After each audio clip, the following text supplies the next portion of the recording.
दोस्तों आपने कभी नहीं सुना होगा कि बांग्लादेश से भारत में आतंकवादी घुस आया, श्रीलंका से भारत में आतंकवादी घुसे, यह भी आपने कभी नहीं सुना होगा। या फिर चीन से भारत में आतंकवादी घुसा हो, यह भी आपने शायद नहीं सुना होगा। लेकिन पाकिस्तान से बार बार भारत में आतंकवादी कैसे घुस जाते हैं, चाहे आप पुलवामा अटैक की बात करें या फिर मुंबई वाले अटैक की बात करें जो 2011 में हुआ था, 26/11 के नाम से जिसे जाना जाता है। लेकिन दोस्तों भारत कहां पर फेल हो रहा है, यही बात आज हम आपको डिटेल में बताएंगे कि कैसे भारत फेल होता है और बॉर्डर पर क्या कुछ कर सकता है, भारत क्यों नहीं करता है, ये तमाम चीज आपको इस वीडियो में बताते हैं। दोस्तों क्यों भारत पाकिस्तान से सटी सीमा पर बड़ी दीवार नहीं खड़ी कर सकता। दोस्तों आज हम आपको इस वीडियो के माध्यम से ये बताने वाले हैं कि इसका कारण क्या है और कैसे होती है बॉर्डर के पास सटे हुए एक गांव में रहने वाले लोगों की जिंदगी, और दोस्तों उन गांव में रहने वाले लोगों को किन किन परेशानियों का सामना करना पड़ता है। दोस्तों आपको बताते हैं कि क्यों भारत और पाकिस्तान के बॉर्डर को सील नहीं किया जाता है। बात दरअसल दोस्तों ऐसी है कि भारत और पाकिस्तान के बॉर्डर को पूरी तरीके से सील करना मुमकिन ही नहीं है। दोस्तों भारत की 15,106 किलोमीटर की भूमि दूसरे देशों से सटी हुई है और 7,516 किलोमीटर तटरेखा अलग से है। दोस्तों भारत के सिर्फ 5 राज्य ही ऐसे हैं जिनमें ना तो कोई इंटरनेशनल बॉर्डर्स है और ना ही कोई तट की रेखा, बाकी सभी राज्यों में इंटरनेशनल बॉर्डर या तट रेखा है। दोस्तों भारत के 3 राज्य राजस्थान, पंजाब और गुजरात और एक केंद्र शासित प्रदेश जम्मू कश्मीर पाकिस्तान के साथ सीमा साझा करते हैं। भारत और पाकिस्तान की सीमा ज्यादातर ऐसी जमीन पर है जहां पर दीवार बनाना तो मुमकिन ही नहीं है और ना ही बाड़ लगाना मुमकिन है।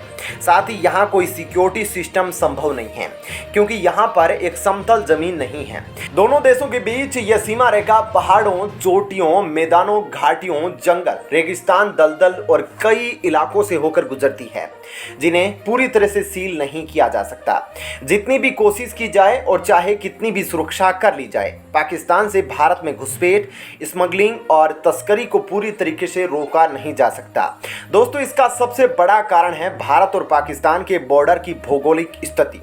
दोस्तों भारत और पाकिस्तान 3,325 किलोमीटर की सीमा को साझा करते हैं और इसकी भौगोलिक स्थिति ऐसी है कि यहाँ पर मौजूद और सटे हुए गांव में स्मगलिंग और इलीगल बॉर्डर क्रॉसिंग बहुत आम है। यदि भारत उतनी बड़ी सीमा को सील करने की कोशिश भी करता है तो पहाड़, नदी और घाटियों को सील करने में इतना पैसा लगेगा कि भारत की अर्थव्यवस्था पूरी तरह से अस्त व्यस्त हो जाएगी। इससे पाकिस्तान की इकोनॉमी पर इतना बुरा असर पड़ेगा कि अगले 10 साल में भी रिकवर करना मुश्किल होगा। साथ ही दोनों देश ज्यादातर मुद्दों पर असहमत रहते हैं। भारत की पाकिस्तान से लगी ज्यादातर सीमा विवादित है। कश्मीर में भारत और पाकिस्तान की सीमा सबसे ज्यादा विवादित है। यहाँ की सीमाएं बंटी हुई नहीं है बल्कि कब्जा करके बनाई हुई है। पाकिस्तान के पास कश्मीर से विलय का कोई कानूनी सबूत नहीं है, मगर फिर भी भारत कुछ इंटरनेशनल ट्रीटीज से जुड़े होने के कारण वॉर को बढ़ावा नहीं दे सकता। शांति बनाए रखना ही एकमात्र ऑप्शन बचता है। भारत के पास कश्मीर ही भारत और पाकिस्तान के बीच की खटास का सबसे बड़ा कारण है। दोस्तों वैसे तो भारत में ज्यादातर सीमाओं पर कांटेदार तारों की बाड़ लगाकर और एडवांस डेवलप्ड सिक्योरिटी सिस्टम लगाकर बॉर्डर की सुरक्षा करने की कोशिश की है, मगर फिर भी बिना सेना के इन बॉर्डर्स पर सिक्योरिटी जीरो ही मानी जाएगी क्योंकि यह सिस्टम कम तकनीक और कम लागत वाले साबित हुए हैं। इतनी सुरक्षा के बाद भी पाकिस्तान से भारत में आने वाली सुरंगें मिलती रही है जहां से भारत तक अवैध घुसपैठ करना बहुत ही आसान है। तो दोस्तों आप क्या कहना चाहेंगे इस सुरक्षा व्यवस्था के बारे में, हमें अपनी राय कमेंट करके जरूर बताइएगा। वीडियो अच्छी लगी तो इसे लाइक और शेयर सब्सक्राइब जरूर कीजिएगा।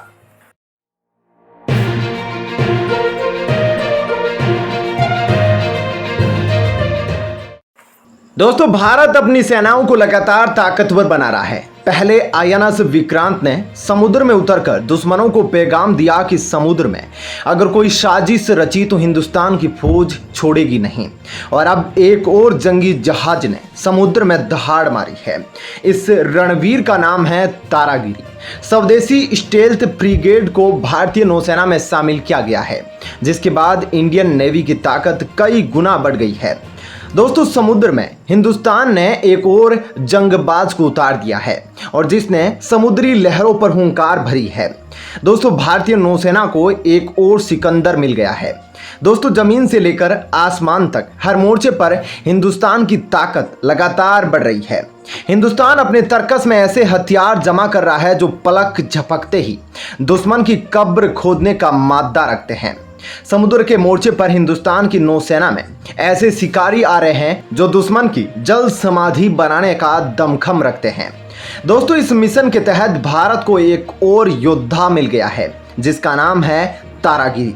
दोस्तों भारत के नौसेना में guided missile brigade INS Taragiri शामिल हुआ है। यह एक 6670 टन के वजन का जहाज है जो कि हाईली मॉडर्न है और इसे मॉड्यूलर टेक्नोलॉजी से बनाया गया है। मतलब देश के अलग अलग हिस्सों और भाग में इसके पुर्जों को बनाया गया है। फिर उसके बाद उसके कलपुर्जों को मंझगांव डॉक लिमिटेड मुंबई में लाकर असेंबल किया गया। दोस्तों स्वदेशी वॉरशिप तारागिरी भारत की सेना के बेड़े में शामिल हो गया है। इस युद्धपोत में लगभग 75% स्वदेशी उपकरणों का इस्तेमाल किया गया है और गढ़वाल में स्थित हिमालय श्रृंखला के नाम पर तारागिरी रखा गया है। यह जहाज P-17A फ्रिगेट का अपग्रेडेड वर्जन है। यह प्रोजेक्ट 17A फ्रिगेट्स का 5वां जहाज है। यह जहाज P-17 फ्रिगेट्स शिवालिक क्लास का उन्नत संस्करण है और यह बेहतर स्टील्थ फीचर्स, अत्याधुनिक हथियार और सेंसर और प्लेटफॉर्म मैनेजमेंट सिस्टम से लैस है। तारागिरी पूर्ववर्ती Taragiri Leander class ASW frigate का पुनर्निर्माण है। पूर्ववर्ती तारागिरी जहाजों ने 16 मई 1980 से 27 जून 2013 तक 3 दशक के दौरान राष्ट्र के प्रति अपनी शानदार सेवा में कई चुनौतीपूर्ण ऑपरेशन देखे हैं। स्वदेशी रूप से डिजाइन किए गए इस पोत में अत्याधुनिक हथियार, सेंसर, उन्नत कार्रवाई सूचना प्रणाली, एकीकृत मंच प्रबंधन प्रणाली, विश्व स्तरीय मॉड्यूलर रहने की जगह, बिजली वितरण प्रणाली और कई अन्य उन्नत सुविधाएं हैं। इसे सतह से सतह पर मार करने वाली सुपरसोनिक मिसाइल प्रणाली से लैस किया गया है। युद्धपोत तारागिरी पर एंटी एयर वॉरफेयर के लिए भविष्य में सरफेस टू एयर में मार करने वाली 32 ब्राक 8ER या भारत का सीक्रेट हथियार VLRSAM मिसाइलें तैनात की जा सकती है। इस पर ब्रह्मोस मिसाइल भी तैनात की जा सकती है। इससे युद्धपोत में एंटी सबमरीन वॉरफेयर के लिए 2 ट्रिपल टॉर्पीडो ट्यूब्स है। हेलीकॉप्टर के लिए एनक्लोजर हैंगर भी है जिसमें 2 मल्टी रोल हेलीकॉप्टर रखे जा सकते हैं। इस युद्धपोत में एक 76 मिलीमीटर की ओटियो मेलारा नेवल गन के अलावा 2 AK-630M CIWS गन लगाई जाएगी। भारतीय नौसेना के तीसरे स्टील्थ फ्रिगेट तारागिरी को प्रोजेक्ट 17A के तहत तैयार किया जा रहा है। मुंबई स्थित Mazagon Dock Ship Builders Limited द्वारा इसे लॉन्च किया जाएगा। इससे युद्धपोत में करीब 75% स्वदेशी उपकरणों का इस्तेमाल किया गया है। तारागिरी का निर्माण 10 सितंबर 2020 से किया जा रहा था। मीडिया रिपोर्ट्स के मुताबिक अगस्त 2025 तक इसे भारतीय नौसेना को सुपुर्द करने की उम्मीद है। P-17A कार्यक्रम के तहत MDL में 04 और GRSE में 03 समेत कुल 7 जहाज निर्माणाधीन हैं। 2019 और 2022 के बीच अब तक 4 P-17A प्रोजेक्ट शिप MDL और GRSE के 2 लॉन्च किए जा चुके हैं। P-17A जहाजों को भारतीय नौसेना के युद्धपोत डिजाइन ब्यूरो द्वारा इन हाउस डिजाइन किया गया है। यह एजेंसी राष्ट्र के सभी युद्धपोत डिजाइन गतिविधियों के लिए अग्रणी संगठन है। तो दोस्तों ये तो थी जानकारी आईएनएस तारागिरी जहाज के बारे में। आप क्या कहना चाहेंगे इसके बारे में हमें अपने जवाब कमेंट करके बताइएगा। वीडियो पसंद आई हो तो इसे लाइक, शेयर और सब्सक्राइब कीजिएगा। धन्यवाद।